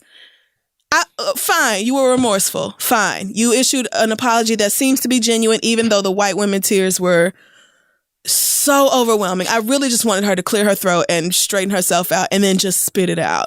I wonder if white girls like grow up with their moms telling them if they cry, they'll get away with things. You know, it's either that or they have figured it out automatically and nobody even had to tell them.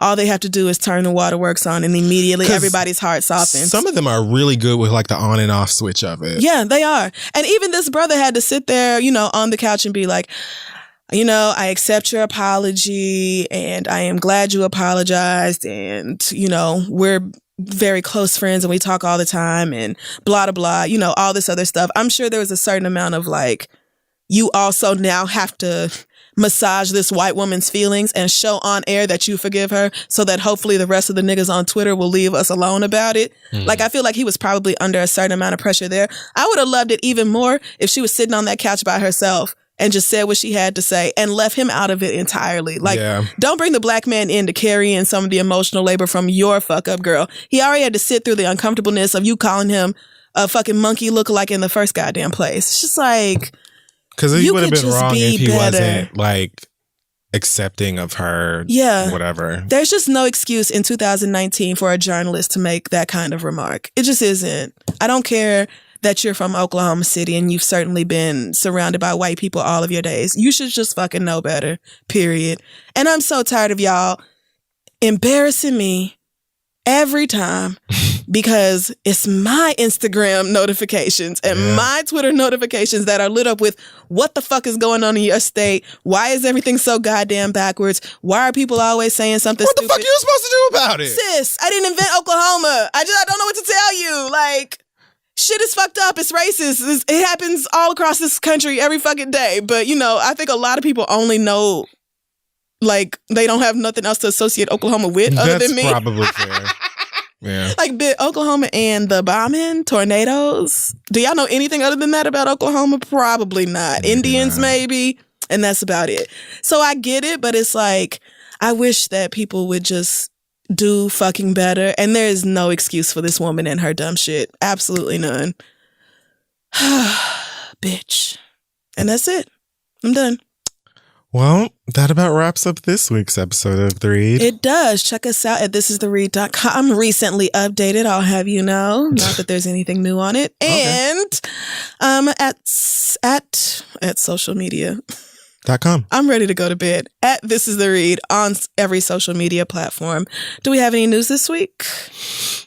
Why do I feel like we do, but I can't remember what it is? I don't know. I feel that way too. Damn. We're gonna... Did Alex send us something to say out loud? I don't think so. She told us about something that we're not doing. Oh, right. That we have to do tomorrow. But that's not... That's not related to this. Okay. Well, do we have an acronym or a... Oh, I guess we should remind y'all that the TV show is coming out October 11th. On Fuse. Well, I feel like I feel like we were supposed to start promoting this. Really not. It's like 7 weeks away. Oh, it's really not that far away. So yes, it will be available on Fuse, the Fuse app, as well as iTunes and Amazon Prime. It will be available in the UK. I know at least. I don't know about any other country outside of the US, but it will be a week late on Amazon Prime for those of you in the UK, but it will be available. So yeah, October 11th, we will be on your TV screens. Yay, can't wait. Hope you guys like it. And thanks so much for all of your support and stuff over the years. You guys are great. Y'all have really been incredible, and y'all the reason that enough people care to put us on TV in the first place. So hallelujah. Do you have one of your funny little quotes or sayings and such as today, or shall we get out of here? No, I don't have any. I really have the feeling that we're forgetting something, and I really don't think that we're forgetting anything that we need to say to anybody on this podcast. All right. And if it is, it's definitely not anything important. But thanks so much for listening, you guys. Have a great and prosperous weekends and things, and we will see you next week if the world doesn't end. And it might. Bye. Bye, y'all.